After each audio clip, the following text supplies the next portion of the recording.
पे of loan और invest. तो हमारे पास ऐसा होता है कि हम अक्सर मिडिल क्लास आदमी के पास कोई ना कोई तो लोन होता है। वो घर लोन होता है, एजुकेशन लोन होता है, कार लोन होता है, पर्सनल लोन हो सकता है, राइट, इमरजेंसी के लिए। तो आपके पास कोई भी लोन है, सपोज आपने 2 लाख का लोन ले रखा है, इस कैलकुलेटर में आप जो भी पेन दिख रहा है जिसके सामने, वो सेक्शन आप अपडेट कर सकते हो और ये सेक्शन में आपको रिफ्लेक्ट हो जाएगा ऑटोमेटिक। तो जैसे आपने 2 लाख का लोन ले रखा है, इसको आप बदल सकते हो, 2 लाख का 5 लाख कर सकते हो। सपोज आपने 10% पे लोन लिया है, पर्सनल लोन, आप 2 साल पटा चुके हो, से 24 महीने हो गए, और उसने आप उस लोन को आपने 5 साल के लिए लिया है, तो 60 महीने यहाँ पे डाल दो, 12×5 = 60, राइट। जो टेन्योर है, टोटल टेन्योर, जो अमाउंट आपने स्पेंड कर चुका है, टाइम जो कर चुका है, और ये अमाउंट रिमेनिंग है, आपने जितने का लोन लिया है वो नहीं है, अभी तक के आपका टोटल आउटस्टैंडिंग अमाउंट क्या है वो है, राइट। तो आप अगर इस चीज को यहाँ पे डालोगे, टोटल अमाउंट रिमेनिंग, परसेंटेज कितना दिया, कितने महीने हो गए, कितने महीने के लिए लिया था, और सपोज आपके पास कुछ लमसम अमाउंट आ गया, 50,000 आ गया, 2 साल बाद आपको मिला, 2025 में बोनस मिला या कहीं से कुछ गिफ्ट मिला या कुछ, तो 50,000 आ गए।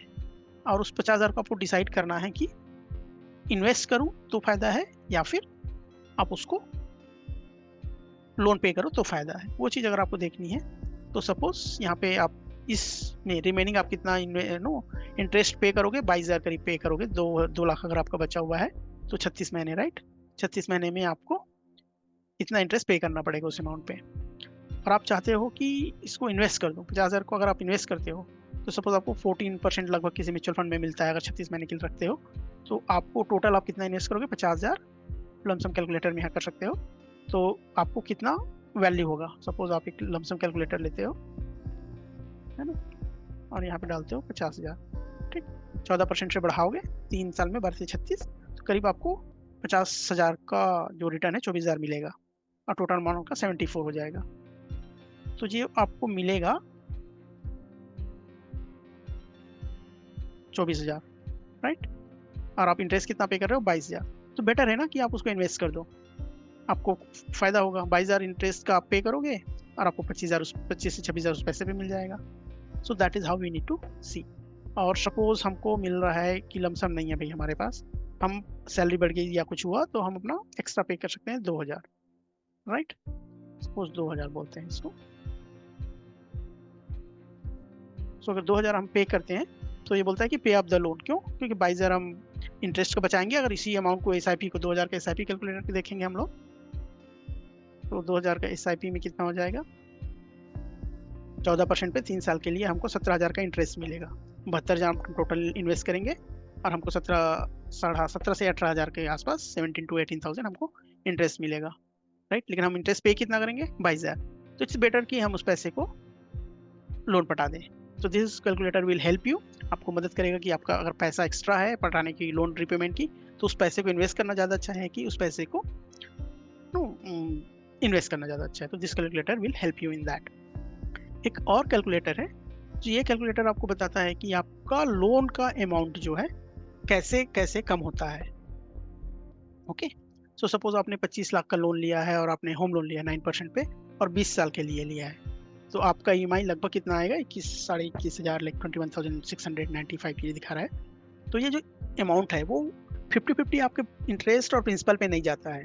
बैंक वाले क्या करते हैं, प्रिंसिपल अमाउंट को पहले लेते हैं, सॉरी, अपने जो भी इंटरेस्ट है उसको पूरा ले लेते हैं, और प्रिंसिपल अमाउंट को कम लेते हैं, बाद में लेते हैं। तो जैसे आप 21,695, 21,600, अराउंड 700 मान लो, तो उसमें से सिर्फ 3,000 आपका शुरू में इंटरेस्ट पे जाएगा, प्रिंसिपल पे जाएगा, आपका बाकी का अमाउंट जो है सिर्फ इंटरेस्ट पे करने में जाएगा, और ये ऐसे ही चलते रहेगा, राइट। तो होता क्या है कि आप शुरू में अगर आपको कुछ पैसे मिल गए, तो बेटर होता है कि आप उसको रीपे कर दो। लास्ट में अगर पे करोगे तो आपके इंटरेस्ट का कुछ बचेगा नहीं।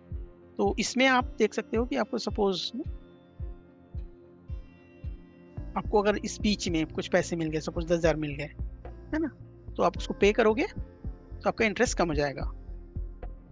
अभी आप टोटल कितना इंटरेस्ट पे कर रहे हो, 25 लाख पे 27 लाख आप इंटरेस्ट पे करोगे, और आपको 10,000 मिल जाता है स्टार्टिंग में ही, तो आपको कितना पे करना पड़ रहा है, 26 लाख, राइट। पहले 27 लाख पे कर रहे थे।